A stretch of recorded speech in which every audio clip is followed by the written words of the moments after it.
नमस्कार, light yourself के अंदर आप सबका स्वागत है। तो पिछली वीडियो में मैंने प्रेज़ेंट परफेक्ट के बारे में जाना, समझा, पढ़ा। तब मैंने आपसे कहा था कि हम नेक्स्ट वीडियो बनाएँगे जहाँ पे मैं हैव के डिफरेंट यूज़ को सारे को कवर करूँगा, किस तरीके से हैव डिफरेंट तरीके के साथ सेंटेंसेस के अंदर यूज़ किया जाता है, उसका एक डिफरेंट मीनिंग होता है। आज हम उसके बारे में बात करेंगे, ठीक है जी? अगर आपने मेरी पिछली वीडियो नहीं देखी है तो डिस्क्रिप्शन के अंदर आपको लिंक मिल जाएगा।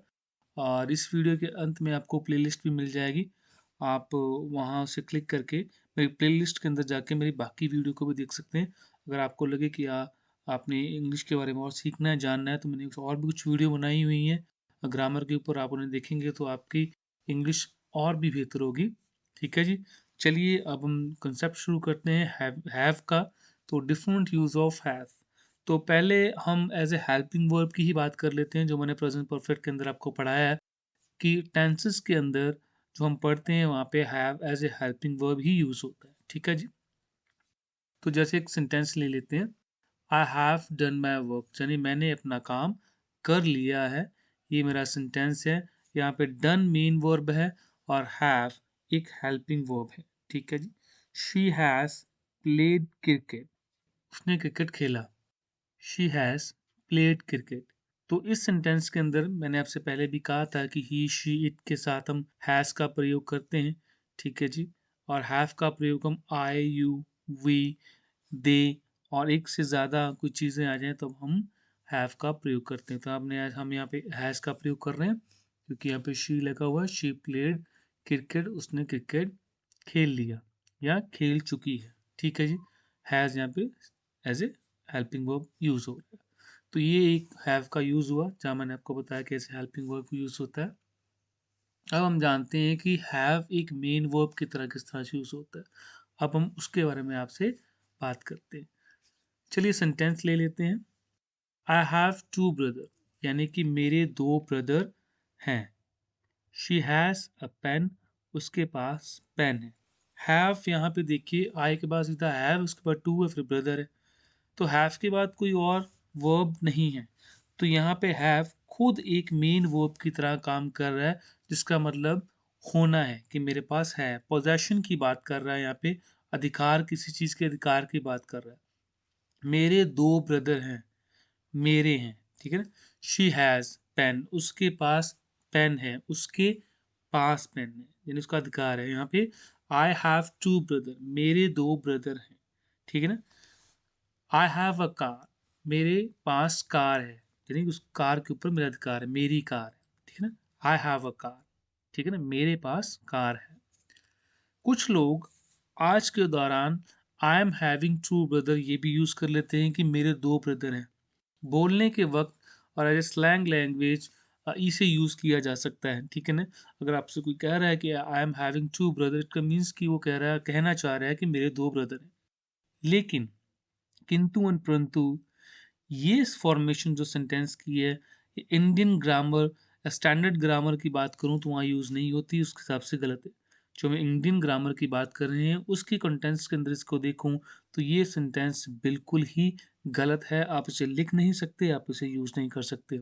हाँ, ज़िंदगी के अंदर आपको लिखा पढ़ा दिखाई देगा। फ़ेसबुक के ऊपर, इंस्टा के ऊपर हो सकता है आपको ऐसा मिल जाए। आपका कोई दोस्त, कोई सज्जन, कोई मित्र यूज़ करता हो, लेकिन ये ग्रामेटिकली गलत है। वो यूज़ कर रहे हैं डिफरेंट बात है, लेकिन ये ग्रामेटिकली गलत है। शी हैविंग अ पेन, उसके पास पेन है, ये ग्रामेटिकली स्ट्रक्चर गलत है। I have two brothers, I have two pen, she has a pen, ये सही है। ठीक है जी? तो she is having a pen ये ग्रामेटिकली रॉन्ग है। I am having a car, मेरे पास कार है, ये भी गलत है। आई हैव अ कार ये सही है। ठीक है नहीं? आपको अगर यूज़ किया हुआ मिलता है तो समझ लीजिए इंग्लिश ग्रामर के अंदर इसका यूज़ नहीं किया जाता। चलिए, ये यूज़ हमने देख लिए। अब हम और हैव के बारे में जानते हैं और उसके सेंटेंसेस के बारे में जानते हैं। जैसे है आई हैव फीवर, ठीक है? मुझे बुखार है। I am having a fever ये भी सही है, लेकिन ध्यान रखिए यहाँ पे हैविंग का मतलब क्या है? एक्सपीरियंस करना, फील करना। आई एम फीलिंग फीवर, उसके बदले हमने क्या यूज़ कर लिया? हैविंग का प्रयोग कर लिया कि I am having fever, I am having headache, यानी कि मुझे सिर दर्द है, यानी कि मैं सिर दर्द फील कर रहा हूँ, एक्सपीरियंस कर रहा हूँ। यहाँ पोजेशन नहीं है, अधिकार नहीं है, उसके पास कोई चीज़ नहीं है। ठीक है ना, यहाँ पे पोजेशन की बात नहीं हो रही, यहाँ पे एक्सपीरियंस की बात हो रही है, फीलिंग्स की बात हो रही है कि मैं फील कर रहा हूँ। इस तरीके के साथ भी आप हैव यूज़ करते हैं या हैविंग का प्रयोग करते हैं। ठीक है जी, चलिए अब और कुछ और सीखते हैं। ठीक है जी, कुछ और सेंटेंस लेते हैं। Having finished his homework he went to sleep, यानी अपना काम खत्म करने के बाद वह सोने चला गया। जब आपने ऐसा कहना हो कि कोई काम खत्म करने के बाद वो ऐसा करने लग गया, तब आप हैविंग लगाते हैं और साथ में लगाते हैं वो आपकी थर्ड फॉर्म। ठीक है जी, having finished his homework he went to sleep, वह अपना काम खत्म करने के बाद सोने चला गया। Having lost her purse she started weeping. ठीक है ना, यानी पर्स खोने के बाद वो रोने लग गई। तो हैविंग लगाते हैं, साथ में लगाते हैं third form of the verb. ठीक है, अब कुछ और सेंटेंसेस देखते हैं जहाँ पे हैविंग का प्रयोग होता है, लेकिन उसका जो मीनिंग है वो बिल्कुल ही अलग होता है। We are having a party. ठीक है ना, तो यहाँ पे हैव का मतलब यहाँ पे ये नहीं है कि कुछ चीज़ पोजेशन करना है कि मेरे पास पार्टी है। ठीक है ना, इट मीन्स कि I am enjoying a party. We are having a party means we are enjoying the party, हम पार्टी इंजॉय कर रहे हैं। हैविंग का जो सेंस है वो इंजॉइंग यहाँ पे निकल रहा है। I am having a bath, इसका मतलब है I am taking a bath. ठीक है जी, they are having a dinner, और यहाँ पे मतलब है हैविंग का ईट के कॉन्टेक्स्ट के अंदर। ठीक है ना, हम हैविंग को हैव को ईट के तरह भी लेते हैं, या कोई चीज़ कार में लेनी हो, या I have a pen, I have a car, I have a two brothers, तो वहाँ पे मेरे पास हैं, मेरे हैं, मेरा है, वहाँ पे मेन वर्ब हैव यूज होता है जो अधिकार बताता है, और यहाँ पे बता रहा है खाने का।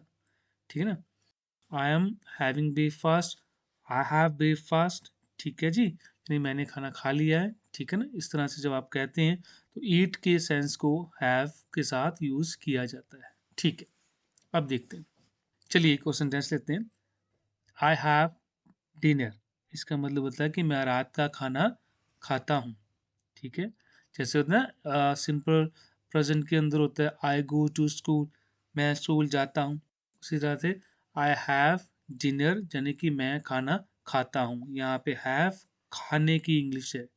ठीक है जी, अब और देख, I have had my dinner, इसका मतलब है कि मैंने रात का खाना खा लिया है। ध्यान रखिएगा कि यहाँ पे जो आई और आई के बाद जो हैव नजर आ रहा है, यह एक हेल्पिंग वर्ब है हैव, और उसके साथ जो हैड है वो खाने वाला हैव की थर्ड फॉर्म है हैड।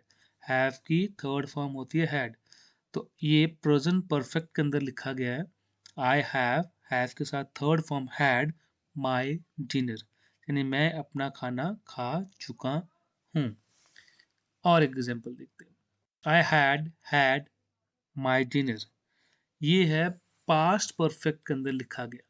जब हम पास्ट परफेक्ट के अंदर लिखते हैं तो आई के साथ हैड यूज करते हैं और उसका थर्ड फॉर्म यूज करते हैं। तो हैव की जो थर्ड फॉर्म है खाने वाले हैव की, वो हैड ही है।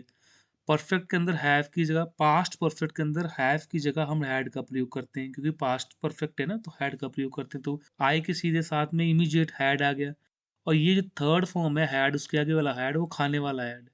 ठीक है ना, तो जो हम खाते हैं ना, हमने खा लिया, तो वहाँ पे हैड का प्रयोग करते हैं। तो आई हैड माई डिनर, यानी कि मैं खाना खा चुका था, इसकी ये हिंदी निकलती है। और आपको कई बार ये दोनों हैड लिखे हुए मिल सकते हैं न्यूज़पेपर के अंदर, कई बार आपको एक ही हैड मिल जाएगा, क्योंकि ऐसा भी माना जाता है कि दो बार हैड लिखने की क्या ज़रूरत है, एक ही बार हैड से क्लियर हो जाता है कि आई हैड माई डिनर, यानी कि मैंने अपना खाना खा लिया था। ठीक है जी, चलिए अब बहुत ही महत्वपूर्ण कॉन्सेप्ट समझते हैं। ये लास्ट कॉन्सेप्ट है और बहुत ही ज़रूरी कॉन्सेप्ट है। She has done her work, यानी उसने अपना काम कर लिया है। अगर इसका आप नेगेटिव बनाएंगे तो she has not done her work, ये इसका नेगेटिव बनेगा, यानी उसने अपना काम नहीं किया है। हैज़ के साथ आप नॉट का प्रयोग करते हैं, ही शीट के साथ आप हैज़ का प्रयोग करते हैं, ये मैंने आपको पहले बताया, पिछली वीडियो में बताया हुआ है। शी हैज़ अ कार, अब यहाँ पे जो हैज़ आया है ये कोई प्रेजेंट परफेक्ट का सेंटेंस नहीं है जैसे कि ऊपर बने हुए कि हैज हैव आया उसके साथ third form of the verb है, शी के साथ हैज आया third form of the verb, negative के अंदर शी के साथ हैज आया नॉट लगाया और third form of the verb done लगाया हुआ है। यहाँ पे है शी हैज अ कार, यानी उसके पास कार है, एक पोजेशन है, अधिकार है, उसके पास कार, ये वो वाला है फिर। ठीक है जी। अगर आप इसका नेगेटिव देखें तो कई बार हम ये सोचते हैं इसका नेगेटिव कुछ इस तरीके के साथ होगा, she does not has any car, क्योंकि ऊपर हैव है, अब सॉरी ऊपर हैज है तो नीचे भी हैज ही आना चाहिए, और डज नॉट जो कि ना के बारे में बताता है, नकारात्मक सेंस दे रहा है आपको कि उसके पास कार नहीं है, उसके पास कोई कार नहीं है। लेकिन ये सेंटेंस गलत है।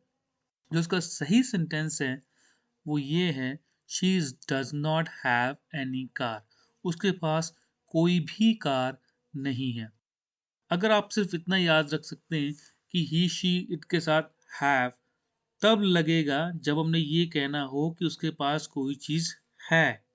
ठीक है जी, तब हम हैव डज नॉट हैव लगाते हैं। अदरवाइज ही शी इट के साथ हम हैव कभी भी प्रयोग नहीं करते। ये वाला हैव एक पोजेशन शो करता है। ठीक है, नेगेटिव के अंदर हम हैव का प्रयोग तब करते हैं जब हमने बताना हो कि उसके पास कोई चीज नहीं है। ठीक है जी, तब हम नेगेटिव का प्रयोग करते हैं। अदरवाइज नेगेटिव ऊपर मैंने प्रेजेंट परफेक्ट के अंदर आपको बता दिया है कि she has not done her work, इस तरीके के साथ बनेगा। ये वाला पोजेशन का केस है, एक अधिकार का केस है, इसीलिए यहाँ पे हमने डज नॉट के साथ हैव लगाया हुआ है। हैव पोजेशन बता रही है। ठीक है जी, शायद आपको मेरी बात समझ में आई हो, आप समझे हो। और अगर आप नहीं समझे तो सिर्फ इतना समझ लीजिए, अगर आपने ऐसा कुछ कहना हो, ठीक है ना, कि उसके पास पेन नहीं है, she does not have pen, आप इस तरह से यूज करेंगे इसे। ठीक है जी, इतना आप याद रख लीजिए कि नेगेटिव के अंदर हैव लगेगा ही शी इट के साथ, बाकी कहीं नहीं लगता। चलिए, तो हम नेक्स्ट वीडियो को मिलते हैं जहाँ पे आपको मैं सिंपल पास्ट के बारे में समझाऊंगा, बताऊंगा, और उसके बाद आपको प्रेजेंट परफेक्ट और सिंपल पास्ट के बीच में क्या डिफरेंस होता है उसकी हम बात करेंगे आने वाली वीडियोस के अंदर। तो तब तक के लिए अपना ख्याल रखें, ध्यान रखें, और वृक्ष लगाएं, पर्यावरण बचाएं। Thank you very much.